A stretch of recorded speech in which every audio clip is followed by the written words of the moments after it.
बिस्मिल्लाहिर्रहमानिर्रहीम। अस्सलाम वालेकुम नाजरीन, आप देख रहे हैं प्रोग्राम वी टॉक और मैं हूं हमजा भट्टी।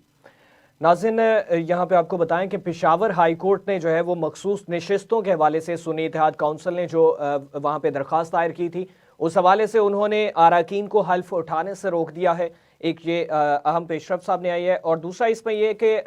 पिलडॉट के हवाले से रिपोर्ट सामने आई है 2024 के इलेक्शन पाकिस्तान में जो हुए, उस हवाले से पिलडॉट की रिपोर्ट जो उसको जायजा रिपोर्ट सामने आ गई, जिसमें कहा गया कि 2017 के इलेक्शन एक्ट जो है उसका 2017 का, उसमें 13(3) के मुताबिक तयशुदा वक्त पर जो नताइज थे वो नहीं वाजे किए गए, वो नताइज सामने नहीं आए, जो जिसकी वजह से इलेक्शन की साख जो है वो मुतासिर हुई। और इसी के हवाले उसमें यह भी कहा गया कि इलेक्शन एक्ट 2017 का जो 9510 है, उसमें भी जो है वो खिलाफ वर्जी उसकी भी की गई, जिसमें इलेक्शन कमीशन ऑफ पाकिस्तान की वेबसाइट पर फॉर्म 45, फॉर्म 46, फॉर्म 48 और फॉर्म 49 जो है वो वक्त पर उनकी इशाअत नहीं हो सकी। इसकी वजह से भी इलेक्शन पर सवालिया निशान हुआ। और इसमें 2024 के इंतखाबात के बारे में जायजा रिपोर्ट ये सामने आई है, जिसमें सबसे कम मुनसिफाना स्कोर रिकॉर्ड किया गया है। और दूसरी जानिब सबसे ये अहम चीज़ है जो सामने आई है, सुप्रीम कोर्ट ऑफ पाकिस्तान में जुल्फ़िकार अली भुट्टो केस का जो फैसला था ट्रायल के हवाले से, सदारती रेफरेंस वो चीफ जस्टिस ऑफ पाकिस्तान ने उस पर फैसला सुनाया, जिसमें यह कहा गया कि आइन के मुताबिक जुल्फ़िकार अली भुट्टो का जो है उसको नहीं हक दिया गया, वो ट्रायल फेयर नहीं किया गया और उस गलती को तस्लीम किया गया चीफ जस्टिस ऑफ पाकिस्तान की जानिब से। और यह भी कहा गया कि मुतअद्दिद ऐसे और भी मुकदमात हैं जिसमें सही से इंसाफ नहीं फराहम किया जा सका। अगर गलती तस्लीम नहीं करेंगे तो हम अपनी समत को दुरुस्त नहीं कर सकते, चीफ जस्टिस ऑफ पाकिस्तान की जानिब से ये कहा गया है। और दूसरी जानिब वज़ीर आज़म शहबाज शरीफ ने विफाकी काबीना के हवाले से जो है वो मुशावरत मुकम्मल कर ली है। ये तमाम तफसीलात हैं। इस हवाले से एक्सपर्ट पैनल हमारे साथ मौजूद है, जिसमें सफीना खान साहबा हैं, रजा सैयद साहब हैं, वारिस रजा साहब हैं। रजा साहब, आपसे आगाज करना चाहूँगा। पेशावर हाई कोर्ट में सुन्नी इत्तेहाद काउंसिल की जानिब से दी गई दरख्वास्त, उस पर फैसला सामने आया जिसमें जो है वो हल्फ से रोक दिया गया है अरकान को, और इलेक्शन कमीशन को जो है वो जवाब तलब कर लिया उनकी तरफ से। तो क्या समझते हैं कि ये सुन्नी इत्तेहाद काउंसिल को सुप्रीम कोर्ट में नहीं जाना चाहिए था? जिस तरह से माजी में देखें तो फैसले चैलेंज हो जाते रहे। बहुत शुक्रिया। देखिए, सुन्नी इत्तेहाद काउंसिल एग्रीव पार्टी है इस वक्त। उन्होंने इलेक्शन कमीशन ऑफ पाकिस्तान से ये रिक्वेस्ट की थी कि उनकी जमात में इलेक्शन के बाद शामिल होने वाले आज़ाद अरकान असम्बली की तादाद की बुनियाद पे उनको एक सियासी जमात के तहत डील किया जाए और एक सियासी जमात होने की हैसियत से मुतफर्रिक नंबर के अगेंस्ट उनको विमेन सीट्स और जो अक़लियतों की सीटें होती हैं वो अलॉट की जाएं। इलेक्शन कमीशन ने इसके ऊपर तफसीली फैसला जारी कर दिया, जिसमें उन्होंने उनकी इस प्ली को एंटरटेन नहीं किया। अब नोटिफिकेशन हो चुका है जारी, और जो बाकी मानदा नशिस्तें थीं वो दीगर सियासी जमातों के दरमियान जो है वो उनकी तादाद के हिसाब से तकसीम हो चुकी हैं, और वो तादाद भी पब्लिश हो गई है, सामने आ गई है। ऐसे में पेशावर हाई कोर्ट से रुजू करना जाहिर है, अदालत है पाकिस्तान के एक सूबे की हाई कोर्ट है, वहां से उन्होंने रुजू कर लिया, और वहां से अब उनको जो एक मुमकिना तौर पर इस अमल को रोकने का जो प्रोसेस है, इसमें मुझे कुछ झलक नजर आती है उस प्रोसेस की कि जो 22 दिसंबर को इनिशिएट हुआ था। इलेक्शन कमीशन ऑफ पाकिस्तान का एक फैसला था जिसके अंदर बल्ले का इंतखाबी निशान वापस लिया गया था, क्योंकि उस वक्त पाकिस्तान तहरीक इंसाफ का जो इंट्रा पार्टी इलेक्शन है उसको एक्सेप्ट नहीं किया गया था, उसके प्रोसीजरल वायलेशन हुई थी और उसके बुनियाद बनाकर इलेक्शन कमीशन ने उसको एक्सेप्ट नहीं किया था। फिर पेशावर हाई कोर्ट ने कुछ इस तरह की डिसीजंस दिए थे, कुछ इस तरह की स्टे ऑर्डर्स दिए थे जो तहरीक इंसाफ के बज़ाहिर फेवर में थे, लेकिन इलेक्शन कमीशन ऑफ पाकिस्तान ने उनको जो है वो चैलेंज किया और सुप्रीम कोर्ट से इलेक्शन कमीशन ऑफ पाकिस्तान के ओरिजिनल फैसले को अपहोल्ड किया गया। इस वक्त भी मुझे उसी से मिलता जुलता ये मामला नजर आता है। सियासी तौर पर ये मामला उससे मिलता जुलता है, कानूनी तौर पर जाहिर है दोनों केसेस का मेरिट अलग अलग होगा, लेकिन सियासी तौर पर ये बिल्कुल वही मामला है कि तहरीक इंसाफ पेशावर हाई कोर्ट से फेवरेबल एक फैसला या स्टे ऑर्डर लेने में कामयाब होती है, और अब देखना ये है कि इलेक्शन कमीशन ऑफ पाकिस्तान जो खुद एक आईनी इदारा है और जो पार्लिमानी इंतखाबात को कंडक्ट करने की फाइनल और सोल और इंडिविजुअल और इकलौती अथॉरिटी है, वो इस पेशावर हाई कोर्ट की इस लीगल इंटरवेंशन को किस तरह से देखते हैं, किस तरह से इंटरप्रेट करते हैं और फिर उसके ऊपर उनका लाहे अमल क्या होता है, ये आने वाले चंद घंटों में शायद वाजे हो जाएगा, एक आध दो रोज में वाजे हो जाएगा। और इस मर्तबा सिर्फ इलेक्शन कमीशन ऑफ पाकिस्तान ही नहीं बल्कि वो तमाम सियासी जमातें जो पार्लियामान में मौजूद हैं और जिनको बेनिफिट मिला है उन नशिस्तों की सूरत में जिसमें PMLN सर फहरिस्त है, पाकिस्तान पीपल्स पार्टी है, मुत्तहिदा कौमी मूवमेंट है, जमीयत उलमा इस्लाम है, इसके अलावा PMLQ है, इन सबको वहां पर एक आध और पार्टी है जिनको रिलीफ मिला है, यानी एडिशनल रिलीफ मिला है। तो मुझे लगता है कि ये तमाम सियासी जमातें जो हैं वो इस सारे मामले में फरीक बनेंगी और वो ये मामला अगर अदालतों में जाएगा तो इसको सिर्फ इलेक्शन कमीशन ऑफ पाकिस्तान नहीं बल्कि पार्लियामान में मौजूद सुन्नी इत्तेहाद काउंसिल के अलावा दीगर तमाम सियासी जमातें भी इसमें फरीक बनेंगी और ये एट लार्ज पब्लिक इंटरेस्ट का मामला बनेगा। और पब्लिक इंटरेस्ट का मामला बनने का मतलब ये है कि फिर हो सकता है कि ये मामला तस्फिया के लिए सुप्रीम कोर्ट तक जाए और सुप्रीम कोर्ट फिर इसको एग्जामिन करे उन रवायात की रोशनी में और उन कवानीन की रोशनी में कि जो पार्लियामानी निज़ाम को अपहोल्ड करने के लिए इलेक्शन कमीशन और पार्लियामेंट के इख्तियारात पर मबनी होता है। तो बज़ाहिर ये एक डेवलपमेंट ज़रूर है, एक ख़बर है और इसके ऊपर यकीनन काफ़ी यानी एक डिबेट भी जनरेट हो गई है। हम भी और आप भी बात कर रहे हैं इसके ऊपर और दीगर लोग भी इस पे बात कर रहे हैं, लेकिन इसका कोई हतमी नतीजा मुझे बज़ाहिर सुन्नी इत्तेहाद काउंसिल के फेवर में एंड रिजल्ट जाता हुआ नज़र नहीं आता। यानी चंद रोज के लिए ये एक सिचुएशन होगी, एक टेम्परेरी सिचुएशन होगी, एक स्टेटस को क्रिएट हो रहा है, लेकिन ये देर पा नहीं होगा और इसका नतीजा भी मोर और लेस वैसा ही निकलने का इम्कान है कि जैसे 22 दिसंबर के इलेक्शन कमीशन ऑफ पाकिस्तान के ओरिजिनल फैसले का नतीजा निकला था सुप्रीम कोर्ट के फोरम से। तो ये तस्वीर जो है ये मुझे अदालतों में होता हुआ नजर आ रहा है। ठीक है, ठीक है। वारिस साहब आप इस हवाले से क्या कहेंगे कि सुन्नी इत्तेहाद काउंसिल ने जो दरख्वास्त दायर की थी मखसूस नशिस्तों के हवाले से, तो उस पे पेशावर हाई कोर्ट ने जो है वो इसमें आर्जी तौर पे रोक दिया है हल्फ उठाने से अराकीन को, तो क्या ये चैलेंज होता हुआ दिखाई दे रहे हैं या इस पे सुन्नी इत्तेहाद काउंसिल को कोई रिलीफ मिलता हुआ सामने नजर आ रहा है? क्या कहेंगे इस हवाले से?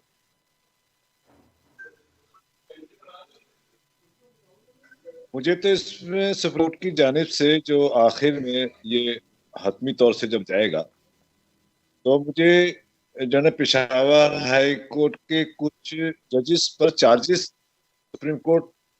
के लगने के इम्कानात मुझे ज्यादा नजर आ रहे हैं। और सुप्रीम कोर्ट आपको याद होगा कि बल्ले वाले केस में पहले ही तंबीह कर चुका है पेशावर हाई कोर्ट को कि वो गैर जरूरी तौर से जो है ना चीजों को अपने पास टेकअप करता है और टेकअप करने के बाद ना आइन पता है जज वहां पर, ना आइन की तशरीह जानता है और उठाकर फैसले दे देता है। अब मैं क्यों ये बात कर रहा हूं, मैं इसलिए ये बात कर रहा हूं कि क्या पेशावर हाई कोर्ट के जो जज हैं मुतल्लिका, क्या उन्होंने आइन नहीं पढ़ा? क्या वो इलेक्शन एक्ट नहीं जानते? क्या वो आइन के जो इलेक्शन के मुतालिक शिक़े हैं क्या 2017 के इवेंट से क्या उनसे नावाकिफ है? वो ऐसा नहीं, ऐसा नहीं, वो वाकिफ, लेकिन वाकिफ होने के बावजूद वो जो है ना फेवरेटिज्म का जो मुजाहरा है वो इस पूरी की पूरी जो आपका आज का फैसला उसमें नजर। इसलिए ये आवाजें कहां से आ रही हैं? ये इसलिए वारिस साहब कंटिन्यू रखें कि देखिए इसका सीधा सीधा उसूल है कि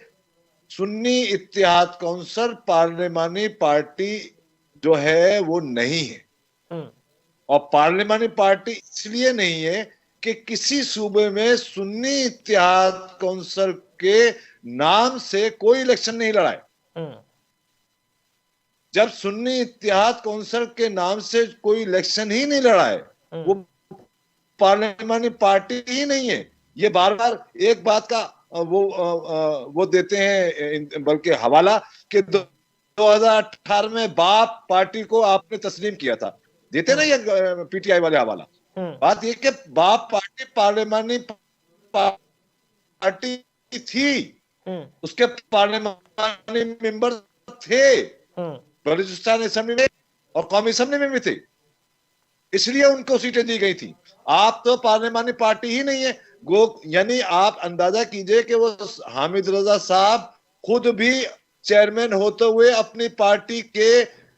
यानी प्लेटफॉर्म से इलेक्शन नहीं लड़े। जब वो पार्टी के प्लेटफॉर्म से ही मैंने नहीं है, उन्होंने नहीं अपने आप को डिक्लेयर किया, तो गैर आईनी इकदाम जो है ना इलेक्शन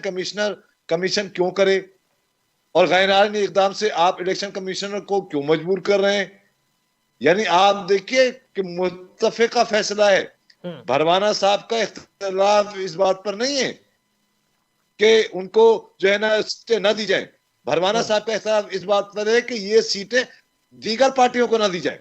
ये इख्तिलाफ है उनका सिर्फ। अच्छा, इसमें वारिस साहब, इसमें जो बाप पार्टी वाला, उस पे सुन्नी इत्तेहाद काउंसिल की जानिब से ये कहा जा रहा था साहबजादा हामिद रजा साहब से कि इलेक्शन कमीशन जब ये कह रहा है कि आपने ये जो खत लिखा था, खत में मखसूस नशिस्तों के हवाले से आपने नहीं कहा था कि हमें ये रिक्वायर है, लेकिन उन्होंने ये कहा कि खत जो है वो जरूरी था। इलेक्शन कमीशन जबकि ये कह रहा है कि खत जरूरी था, खत में आपने ये चीज मेंशन करनी थी कि हमें चाहिए या नहीं चाहिए। तो बाप पार्टी का हवाला इस तौर पे वो दे रहे थे कि बाप पार्टी ने तो खत भी नहीं लिखा था मखसूस नशिस्तों के हवाले से, लेकिन उनको फिर भी दे दी गई थी।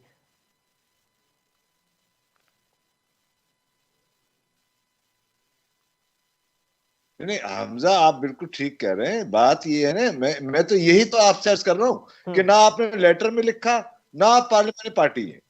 ना आप पार्लियामानी पार्टी जब है ही नहीं तो आपको सीटें क्यों अलॉट की जाए, एक बात। और यह फैसला मुत्तफिका फैसला है इलेक्शन कमीशन के 4 मेंबरान और इलेक्शन कमीशन का मुत्तफिका फैसला है, ठीक है। और इलेक्शन कमीशन आईनी इदारा है। इलेक्शन कमीशन आईनी इदारे के तौर पर सुप्रीम कोर्ट भी, मैं एक दफा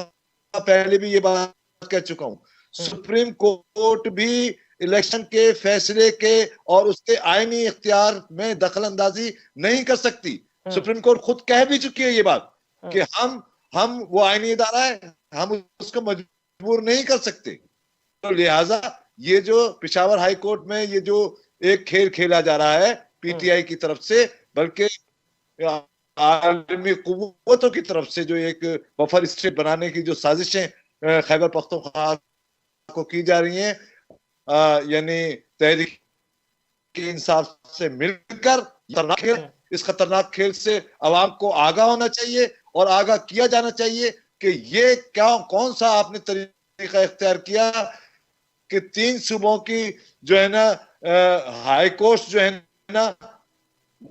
उनमें आप नहीं जा रहे हैं। क्यों जा रहे हैं? इसलिए कि किसी एजेंडे पर, बैनुल अक़वामी एजेंडे पर कहीं ना कहीं आप जाके काम कर रहे हैं, जिसको ट्रेस करना बहुत जरूरी है। अच्छा, इसमें वारिस साहब एक चीज़ और है कि इलेक्शन कमीशन के पास ये इख्तियारात हैं कि अगर किसी पार्टी से गलती या कोताही, अगर आप इसको कह लें कि वो ख़त नहीं लिखता, मेंशन नहीं करता, तो वो उस पे इलेक्शन कमीशन के इख्तियारात में है कि वो अपनी मर्जी से फिर उसको वो रहमदिली करके उस चीज़ को एक्सेप्टेंस करके कि गलती हो गई, ख़त नहीं लिखा, मौका दे दिया, तो वो नशिस्तें दे सकता है इलेक्शन कमीशन।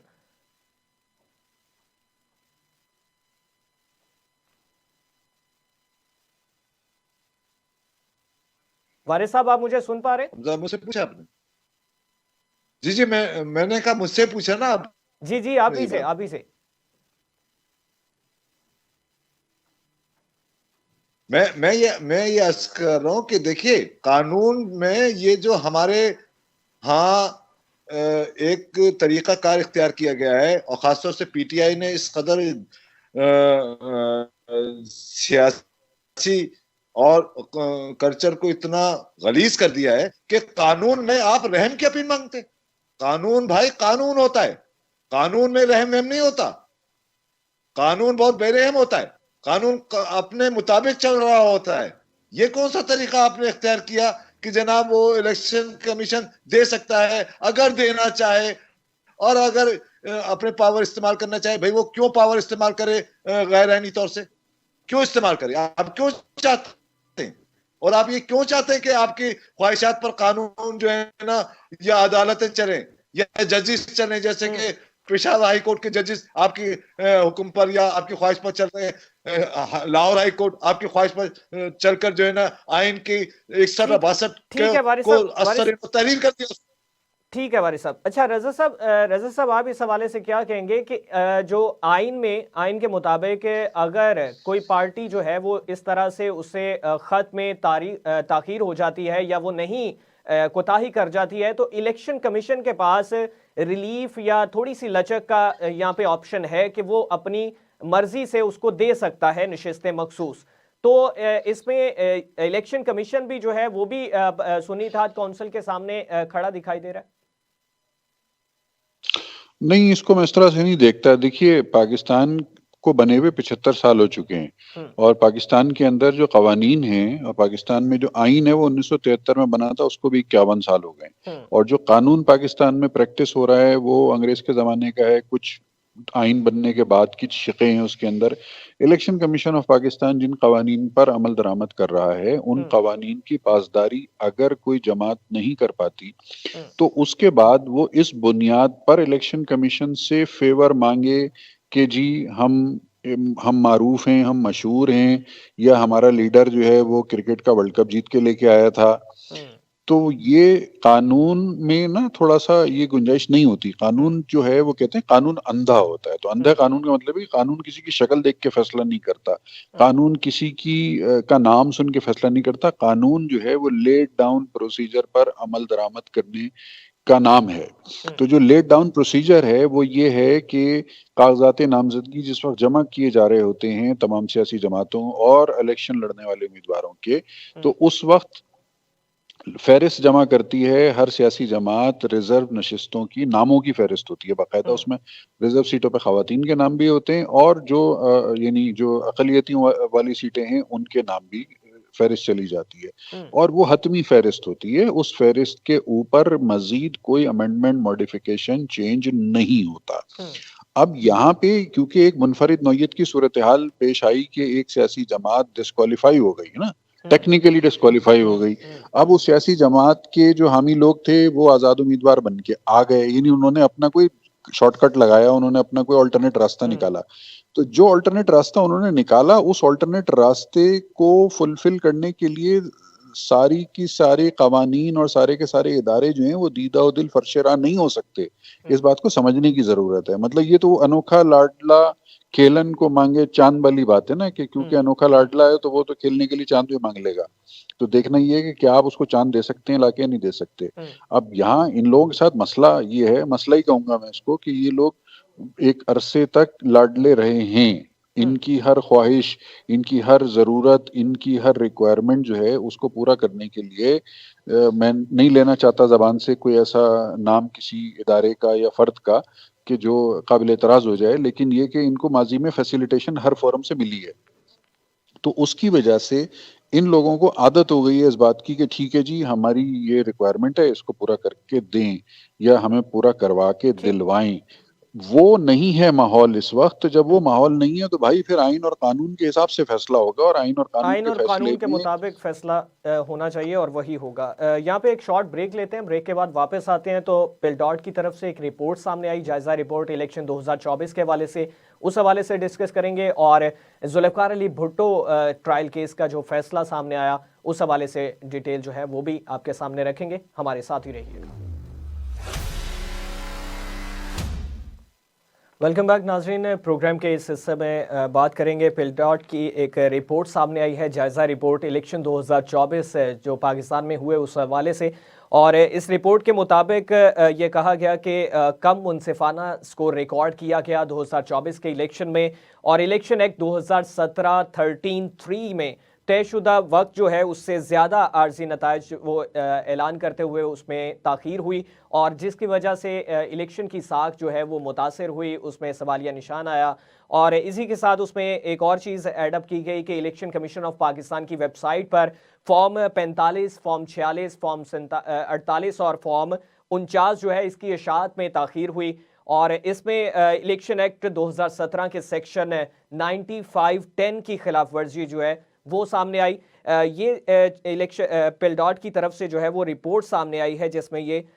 इलेक्शन 2024 के हवाले से कहा गया। और दूसरी जानिब एक सुप्रीम कोर्ट में फैसला सामने आया जिसमें जुल्फ़िकार अली भुट्टो जो है उनके सदारती रेफरेंस पर चीफ जस्टिस ऑफ पाकिस्तान में वो फैसला सुनाया है, और इसमें चीफ जस्टिस ऑफ पाकिस्तान ने ये इस चीज़ को एडमिट किया कि कुछ गलतियां जो हैं उन चीज़ों को बेहतर करना होगा, और ये अगर बेहतर नहीं होंगी तो हम दुरुस्त समत की तरफ नहीं जा सकेंगे। तो उसमें आईनी मौका जो है, आईनी हक जो है जुल्फ़िकार अली भुट्टो को नहीं दिया गया। ये शॉर्ट फैसला एक सामने आया। इस पे बात करते हैं, एक्सपर्ट पैनल हमारे साथ मौजूद है। रज़ा सैयद साहब हैं, वारिस रज़ा साहब हैं और सफ़ीना खान साहब हैं। रज़ा साहब आपसे आगाज़ करना चाहूँगा। इसमें पिल डॉट की तरफ से एक रिपोर्ट सामने आई है जिसमें इलेक्शन के हवाले से जो है वो तहफ़्फ़ुज़ात का इजहार किया गया है, क्या कहेंगे इस हवाले से? देखिए, पिलडॉट जो है ये पाकिस्तान का एक बहुत पुराना इदारा है जो लेजिस्लेटिव रिफॉर्म्स के हवाले से मुख्तलिफ इनिशिएटिव्स हैं जो इनके तहत चलते हैं। अहमद बिलाल महबूब साहब इसके सरबराह हैं, हमारे बहुत मोहतरम दोस्त हैं, काबिल आदमी हैं, और मेरा ख्याल है कि पिलडॉट की तरफ से जो जिन उमूर की निशानदही की गई है ये वो ही उमूर हैं जो मुख्तलिफ औकात में मीडिया पर, सोशल मीडिया पर रिपोर्ट भी हो रहे हैं और गर्दिश भी कर रहे हैं। इलेक्शन कमीशन ऑफ पाकिस्तान की वेबसाइट के ऊपर फॉर्म 45 का अपलोड होना और फिर उसके अंदर मुमकिना तौर पर या मुबैना तौर पर मॉडिफिकेशंस होने का इंकशाफ, ये एक ऐसा मामला है कि जिसको या तो पब्लिक डोमेन में ये इत्तला आती नहीं है, लेकिन अब जबकि इलेक्शन कमीशन ऑफ पाकिस्तान अपनी वेबसाइट के ऊपर इन चीज़ों को पब्लिश कर रहा है, तो मेरा ख्याल है कि इलेक्शन कमीशन का जो मुताल्लिका डिपार्टमेंट है उनको पूरी जिम्मेदारी का मुजाहरा करना चाहिए, और कोई भी चीज़ पब्लिक में शेयर करने से पहले उसको पूरी तसल्ली से देखकर, वेटिंग करके और उसकी अप्रूवल करके ही उसको अपलोड किया जाना चाहिए। बज़ाहिर ऐसा लग रहा है जो सोशल मीडिया पर गर्दिश करती हुई हमने इतलात देखी हैं या जो सोशल मीडिया पे डिस्कशंस देखे हैं, उनसे बज़ाहिर ये तासुर मिलता है कि कुछ फॉर्म 45 ऐसे हैं जिनमें ओवर राइटिंग हुई हुई है। तो अब ओवर राइटिंग वाला जो डॉक्यूमेंट है वो अगर पब्लिक के सामने जाता है तो पब्लिक को एक कॉन्टेक्स्ट जो मिलता है ना, वो कंफ्यूजन वाला मिलता है। बहुत सारे मामलात ऐसे होते हैं, बहुत सारी कागजात ऐसे होते हैं जिन पे ओवर राइटिंग का कोई मुमकिना जवाज होता है, जिसको डिस्कस करके वाजे भी किया जा सकता है, जिसको साबित भी किया जा सकता है। लेकिन जब आप वेबसाइट पर कोई चीज पब्लिश करते हैं और उसमें ओवर राइटिंग हुई भी हो, तो मेरा ख्याल है ये एक बहुत ही भोंडा तरीका है, और इसमें इलेक्शन कमीशन ऑफ पाकिस्तान के मुताल्लिका जो डिपार्टमेंट है आईटी का, जो ये वेबसाइट के ऊपर चीजों को अपलोड करने का जिम्मेदार है, मेरा ख्याल है वहाँ कुछ लापरवाही हुई है, और वहाँ पर यकीनी तौर पर इसकी तहकीकात होनी चाहिए, और तहकीकात होके जो भी लोग इसमें गिल्टी पाए जाते हैं, मुलव्विस पाए जाते हैं, उनको न सिर्फ महकमा जाती कार्रवाई का सामना करना चाहिए, बल्कि क्योंकि उनसे जुड़ी एक खबर पूरे के पूरे इलेक्शन प्रोसेस और इलेक्शन कमीशन ऑफ पाकिस्तान की क्रेडिबिलिटी पर क्वेश्चन मार्क लगा गई है, तो इसलिए जरूरी है कि इलेक्शन कमीशन ऑफ पाकिस्तान तहकीकात भी करवाए और फिर तहकीकात के जो नताइज हैं उनको भी पब्लिक करे। तब ही जाकर ये मुमकिन होगा कि जो रेपुटेशनल जिस डैमेज का उनको इस वक्त सामना है उससे वो उसी सूरत में बाहर निकल सकेंगे। अगर मट्टी पाव टाइप का कोई इस वक्त काम किया गया और बात को घुमाकर फिराकर या इधर उधर करके, क्योंकि अगरचे चुनाचे करके अगर बात को इन्होंने इधर उधर कवर करने की कोशिश की, तो फिर पिलडॉट जैसे दीगर इदारे, फैफन हो गया और इसी तरह से कुछ इंटरनेशनल इदारे हैं, वॉच डॉग्स हैं जो कि इलेक्शंस के ऊपर नजर रखते हैं, फिर वो भी इन चीजों को एक दूसरे से की रिपोर्टों को उठाते हैं और कोट करते हैं और हाईलाइट करते हैं। तो पिल्डैट की रिपोर्ट जो है वो सिर्फ पिल्डैट की हद तक ही नहीं है, बल्कि मैं उस रिपोर्ट की बुनियाद पर कई और डोमेस्टिक और इंटरनेशनल आउटलेट्स के ऊपर भी इस बात को खबर बनते हुए देख रहा हूं कि जिसमें इलेक्शन के प्रोसेस की गैर शफाफियत जो है उसके चर्चों में इजाफा होगा। तो ये इलेक्शन कमीशन की जिम्मेदारी है, क्योंकि उनका डोमेन है, तो उनको ही अपनी वजाहत देनी पड़ेगी, उनको ही सफाई पेश करनी होगी। इसकी सफाई ना आप दे सकते हैं ना मैं दे सकता हूं। ठीक है वारिस साहब आप इस हवाले से क्या कहेंगे? ये रिपोर्ट सामने आई है इलेक्शन 2024 के हवाले से टिल्डर्ट की तरफ से।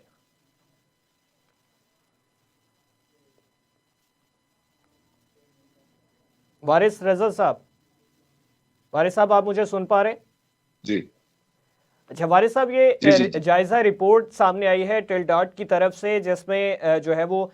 2 सेक्शंस का भी जिक्र किया गया कि उसकी खिलाफ वर्जी की गई है। एक तो नताइज जो है वो ताखीर से सामने आए, उसमें सेक्शन 2017 इलेक्शन एक्ट जो है उसमें 13(3) का जिक्र किया गया कि उसकी खिलाफ वर्जी हुई, और एक जो है वो इलेक्शन एक्ट 2017 के सेक्शन 95(10) का जिक्र किया गया कि उसकी भी खिलाफ वर्जी हुई है, जिसमें फॉर्म 45, 46, 48 और 49 जो है उसकी इशाअत में भी ताखीर हुई है।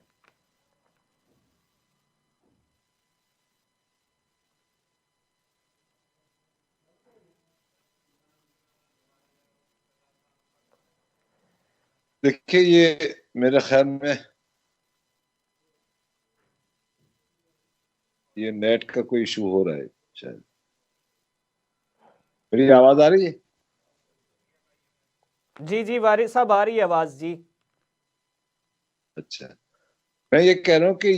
ये बात बिल्कुल दुरुस्त है पिल्डॉट का जो एतराज है कि देखिए हमारे यहाँ इलेक्शन के मामलात जो है ना आज से नहीं काफी तवील अरसे से जो है ना इलेक्शन कमीशन के मामलात बहुत मुतनाज़ बनते चले जा रहे हैं। तो मैं ये समझता हूँ कि इलेक्शन कमीशन जो है वो मट्टी पाव की जो पॉलिसी अपनाए हुए यानी माजी से और आज, तो ये मेरे ख्याल में ज्यादा चलेगा नहीं ये मामला। तो अब चूंकि अब देखिए अब आपका मीडिया जो है ना बहुत ज्यादा वोकल हो चुका है, और आपका डिजिटल मीडिया जो है ना उसके तकाजे और उसके जो मामलात हैं या उसकी इंफॉर्मेशन जो है ना वो आम आदमी की रीच तक हो चुकी है। तो लिहाजा मैं ये समझता हूँ कि गलतियां, देखिए गलती अगर दानिस्ता होती है तो वो बहुत ज्यादा खतरनाक बात है, और गलती अगर नादानिस्ता होती है, किसी वजह से कोई गलती हो सकती है तो और किसी गलती को दुरुस्त भी किया जा सकता है, लेकिन अगर दानिस्ता गलती है तो वो बहुत खतरनाक अमल है। और अगर नादानिस्ता गलती है तो इसका मतलब ये है कि आपको हमारी क्रिटिसिज्म से या अदारों की क्रिटिसिज्म से, तज्जियाकारों की क्रिटिसिज्म से या दीगर क्रिटिसिज्म से इदारों को सीखना चाहिए कि वो आइंदा जो है ना इस किस्म की जो गलतियां जो है ना या इस किस्म की आईनी जो इस्लाहात की गई हैं या आर्टिकल्स जो किए गए हैं उनकी वो खिलाफ वर्जी न करें। देखिए ये बात बिल्कुल ठीक है पिल्डॉट की कि आपको नतीजा जो है 24 घंटे के अंदर अंदर नतीजा जो है ना अपडेट करना पड़ता है और आपको बताना पड़ता है। तो आप वो नतीजा ना 4 से 5 दिन के बाद जब देंगे, ये इलेक्शन कमीशन का फॉल्ट है। अब वो चाहे वो किसी भी डिपार्टमेंट पर डाल दे वो एक अलग बात है, लेकिन एज ए होल ये इलेक्शन कमीशन की कमजोरी है। फिर दूसरी बात ये कि 15 दिन के अंदर अंदर आपको तमाम डॉक्यूमेंट्स जो है ना वो अपनी वेबसाइट पर अपडेट करने। 15 दिन गुजर चुके हैं लेकिन आपका आज भी जो है ना डॉक्यूमेंट जो है ना वो दुरुस्त करने की या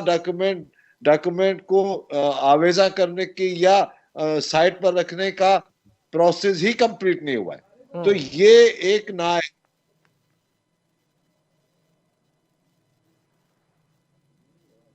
ठीक है वारिस रजा साहब, आपका इस हवाले से पॉइंट आया। रजा साहब, बड़ा फैसला सामने आया सुप्रीम कोर्ट ऑफ पाकिस्तान में, चीफ जस्टिस ऑफ पाकिस्तान की जानिब से जो है वो इसमें राय सुनाई गई जुल्फ़िकार अली भुट्टो ट्रायल केस का फैसला जिसमें सामने आया। तो इसमें क्या समझते हैं कि ये फैसला पाकिस्तान की जो अदालती निज़ाम है इस पर कितना इसका असर पड़ेगा और ये कितना बड़ा सवालिया निशान है? 2011 में उस वक्त के सदर पाकिस्तान आसिफ अली जरदारी साहब ने ये रेफरेंस भेजा था सुप्रीम कोर्ट को, और इस रेफरेंस का पस मंजर पाकिस्तान की सियासी तारीख से आगाह तमाम लोग जानते हैं। जुल्फ़िकार अली भुट्टो साहब एक पहले मुंतखब वज़ीर आज़म थे, जिनको एक सियासतदान के कत्ल के इल्ज़ाम में फांसी की सज़ा सुनाई गई अदालतों से, और उसके बाद उस फांसी पर अमल दरामद भी हो गया 1979 4 अप्रैल को, यानी तकरीबन 45 साल पहले उनको फांसी दे दी गई, और वो पाकिस्तान की तारीख में फांसी की सजा पाने वाले पहले मुंतखब वज़ीर आज़म करार पा गए। जुल्फ़िकार अली भुट्टो साहब की जो पॉलिटिकल लेगेसी है, वो पहले उनकी बेटी शहीद मोहतरमा बेनज़ीर भुट्टो और फिर अब उनके नवासे बिलावल भुट्टो जरदारी साहब की शक्ल में पाकिस्तान की पार्लिमानी सियासत में मुतहर्रिक है। एक सूबे पर मुसलसल 17 साल से उनकी हुकूमत है, और वफाक में भी गाये बगाये वो हुकूमत बनाते रहे हैं। 2011 में आसिफ जरदारी साहब ने जब ये रेफरेंस भेजा, तो उस रेफरेंस को भेजे हुए तकरीबन 13 साल हो गए, और इन 13 सालों में सुप्रीम कोर्ट ऑफ पाकिस्तान ने इस रेफरेंस के ऊपर कोई करार वाकई किस्म की कार्रवाई नहीं की थी। मौजूदा चीफ जस्टिस जनाब जस्टिस काजी फायज ईसा साहब ने जब मनसब संभाला चीफ जस्टिस का, तो उन्होंने इस पेंडिंग केस को, इस पेंडिंग रेफरेंस को टेकअप किया, और इसके ऊपर समाअतों का सिलसिला शुरू हुआ। अब खुशाइन बात यह है कि आसिफ अली जरदारी साहब, जो मुमकिना तौर पर अगले हफ्ते पाकिस्तान के एक मरतबा फिर सदर मुमलिकत मुंतखब हो जाएंगे, उनके ऐवान सदर में जाने से पहले बिलाखिर उस रेफरेंस का फैसला हो गया कि जो उन्होंने 13 साल पहले जमा कराया था। तो इससे कम से कम 2 बातें वाज़ेह होती हैं। एक तो ये कि फुल सर्किल मुकम्मल हो गया एक लीगल प्रोसेस का जो 13 साल पहले इनिशिएट हुआ था, और दूसरी बात ये कि इस फैसले के नतीजे में ये बात इंडोर्स हो गई कि जुल्फ़िकार अली भुट्टो साहब को उस वक्त जो अदालती यानी जो उनके साथ अदालती सलूक था, या जो उनके साथ एक अदालती प्रोसेस था, उसमें उनको एक जिसे कहना चाहिए ड्यू प्रोसेस से नहीं गुजारा गया। इस बात को सुप्रीम कोर्ट ऑफ पाकिस्तान ने इंडोर्स कर दिया है। अब ये बात पाकिस्तान की तारीख में बहुत ज्यादा यानी इसकी अहमियत है कि एक मुंतखब वजीर आजम को फांसी की सजा दे दी गई, और अब सुप्रीम कोर्ट ये कह रही है कि उनको फेयर ट्रायल का मौका नहीं मिला था। तो इसका मतलब ये है कि अगर उनको, अब ये गुमान किया जा सकता है, ये बात गो कि सुप्रीम कोर्ट ने लिख के नहीं दी, लेकिन ये बात एज्यूम की जा सकती है, ये बात इंटरप्रेट की जा सकती है कि अगर उनको यानी फेयर ट्रायल मिल जाता उस वक्त, या उनको दुरुस्त मौका मिल जाता ट्रायल लड़ने का, तो हो सकता है कि वो फांसी की सजा से बच जाते। ये भी मुमकिन था कि वो बरी हो जाते इस पूरे मामले से, और इल्जाम ही उनके ऊपर साबित ना होता। तो ये एक बहुत ही यानी सिचुएशन है, बड़ी गंभीर सूरत हाल है। लेकिन इस गंभीर सूरत हाल ने इस बात को इंडोर्स किया है कि पाकिस्तान की अदलिया जो है वो माजी में बाज मौक़ों के ऊपर ऐसे दबाव में या ऐसे फेवरेबल सूरत हाल का शिकार रही है कि जिसके तहत दुरुस्त फैसले नहीं किए जा सके। और इसमें जो खुशाइन बात है काजी फायज ईसा साहब की ज़ेरे क़यादत इस वक्त वो ये है कि कोर्स करेक्शन करने के लिए सबसे पहला जो स्टेप होता है वो अपनी गलती को तस्लीम करना होता है। अपनी गलती तस्लीम करना जो है वो इस्लाह अहवाल का पहला स्टेप होता है। तो सुप्रीम कोर्ट ने जो ये एक सिंबॉलिक फैसला दिया है, इसको मैं इसी नजर से देखता हूं कि सुप्रीम कोर्ट ने इस बात को इन अ वे एडमिट किया है कि पाकिस्तान में अदालती निजाम जो है उसको आजादी के साथ काम करना चाहिए, और उसको किसी भी किस्म के वाकयाती दबाव के तहत फेयर ट्रायल के हक से किसी को भी महरूम नहीं करना चाहिए, चाहे वो माजी में जुल्फ़िकार अली भुट्टो हों या आज की तारीख में इमरान खान नियाजी साहब हों। फेयर ट्रायल का हक जो है वो हर पाकिस्तानी शहरी को बराबर का मिलना चाहिए, और साबिक वजीर आजम होने की हैसियत से फेयर ट्रायल जो है वो भुट्टो साहब को नहीं मिल सका। और अब मैं समझता हूं कि इमरान नियाजी साहब के जो हामी हैं वो इसके ऊपर इस नजर से ही देखेंगे इस फैसले को कि आज शायद उनको भी ये शिकायत पैदा हो जाएगी या उनको ये जवाब मिल जाएगा कि वो ये बात कर सकें कि उनको अदालतों से फेयर ट्रायल नहीं मिला, और यही फेयर ट्रायल ना मिलने की शिकवा और शिकायत मियां मोहम्मद नवाज शरीफ के पास भी है कि उनको जब डिस्क्वालीफाई किया गया था और वो फैसला बाद में रिवर्स हुआ, लेकिन उससे तारीख तब्दील ना हो सकी, तारीख ने अपनी डायरेक्शन को चेंज नहीं किया। तो मैं समझता हूं कि पाकिस्तान में अगर ये रियलाइजेशन भी हो रही है कि हम कोर्स करेक्शन की जरूरत है हमें, तो इसको भी एक छोटा लेकिन मुस्बत कदम समझा जाना चाहिए। अच्छा, इसमें रजा साहब एक और चीज़ है कि एक तो ये फेयर ट्रायल वाले जो बात सामने आई, ये फैसला इतनी ताखीर का शिकार हुआ। अगर ये फैसला पहले आ जाता या उस चीज़ में पहले इस चीज़ को चेक कर लिया जाता तो ये खुशाइन बात ज़्यादा हो जाती।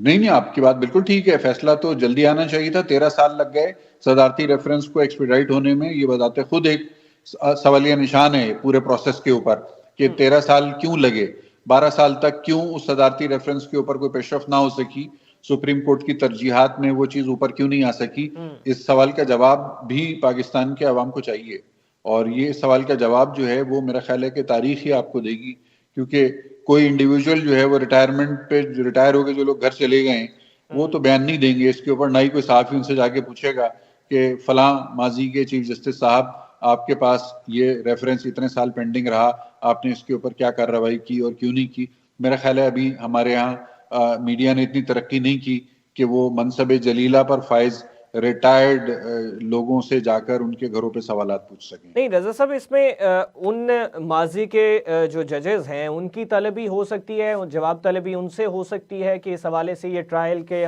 मौके पे कोई ना कोई इस पे क्लियरली आपने उस तरह से हक नहीं दिया जो कानून के मुताबिक है। देखिए, ये एक बहुत बहुत बारीक और कॉम्प्लिकेटेड बात है। आमतौर से होता ये है कि जो आईनी इदारे हैं बशमूल आला अदलिया, इसमें कुछ फाइन लाइंस होती हैं और कुछ गैर एलानिया जिसे कहते हैं अंडरस्टैंडिंग्स होती हैं, उनको उन लाइनों को क्रॉस नहीं किया जाता, और उससे सैंक्टिटी को ओवरऑल जिसे कहते हैं ना by and large sanctity of the institution को प्रिजर्व करने के लिए आपने देखा कि बहुत सारे आला मनसब के हमारे सरकारी जो अफसरान होते हैं उनको अपनी रिटायर होने के बाद उनको नहीं छेड़ा जाता, हालांकि उनसे मंसूब बहुत सारे मामलात जो हैं वो उनकी सर्विस के दौरान या सर्विस के बाद सामने भी आते हैं कि जो पब्लिक इंटरेस्ट में होते हैं, लेकिन उसके बावजूद उनको एक तरह से इम्यूनिटी तो नहीं है आइन और कानून के तहत, लेकिन एक रिवायत और रिवाज जरूर है कि पाकिस्तान में आज तक किसी साबिक चीफ जस्टिस को अदालत में तलब नहीं किया गया, आज तक किसी साबिक चीफ जस्टिस से कोई जवाब तलबी नहीं हुई है। तो ये बहरहाल मामला तो है इस नौयत का कि इसके अंदर अदालत किस तरह से, मौजूदा अदालत जो है वो कितनी इसके अंदर क्लैरिटी लेकर आती है, या सदर मुमलिकत का दफ्तर जो है वो किस हद तक मुतमईन होता है इस सारे एक्सपीडिशन से। एन मुमकिन है कि जरदारी साहब सदर बनने के बाद इस रेफरेंस का जो भी आउटकम है उसको मजीद किसी फर्दर क्लैरिटी के लिए दोबारा सुप्रीम कोर्ट से रुजू कर सकते हैं। इसका हक उनके पास मौजूद है, उनके नवासे के पास ये हक मौजूद है जो पार्लियामेंट में मौजूद है, इस वक्त एक सियासी पार्टी के चेयरमैन है। तो अभी बहुत सारे एवेन्यूज खुले हुए हैं। देखना यह है कि पाकिस्तान की जो आला तरीन इदारे हैं वो इन सारे जो जो जो पेन पॉइंट्स हैं उनको किस हद तक एड्रेस करने के लिए आगे जाने के लिए तैयार हैं, ये हमें देखना होगा। ठीक है, बहुत शुक्रिया रज़ा सैयद साहब, वारिस रज़ा साहब हमारे साथ मौजूद थे। ये तमाम तर सूरत हाल हैं, जुल्फ़िकार अली भुट्टो केस ट्रायल जो है उसमें सामने आया और चीफ जस्टिस ऑफ पाकिस्तान ने इस चीज़ का एतराफ़ किया और ये कहा कि जो सवालात किए गए और जिनमें गाइडलाइन दी गई कानून के मुताबिक, उन सवालात के जवाब के मुताबिक उनको कानून के तहत हक नहीं दिया गया, फेयर ट्रायल नहीं हो सका जुल्फ़िकार अली भुट्टो साहब का, और ये ताख़ीर का शिकार हुआ फैसला। ये रेफरेंस 13-14 साल जो है वो ताख़ीर के बाद अब फैसला इस पे आया। आने वाले दिनों में माजी में ये फैसले होते रहे और दीगर फैसलों का भी एतराफ़ किया चीफ जस्टिस ऑफ पाकिस्तान ने कि बहुत सारे और भी मुकदमात हैं जिसमें फ़ैसले जो हैं वो दुरुस्त नहीं हुए। तो इस तरह से जो दुरुस्त फैसले नहीं होते, जिस हक नहीं दिया जाता जो कानून के मुताबिक है, वो मुल्जिम को और वो मुजरिम बन जाता है और वो उसकी ज़िंदगी का जो एक तरीक़ाकार है, ज़िंदगी है, उसको बदल देता है। तो ये एक बहुत बड़ा सवालिया निशान है। अपने मेज़बान हमजा भट्टी को इजाज़त दीजिए। अल्लाह हाफिज़।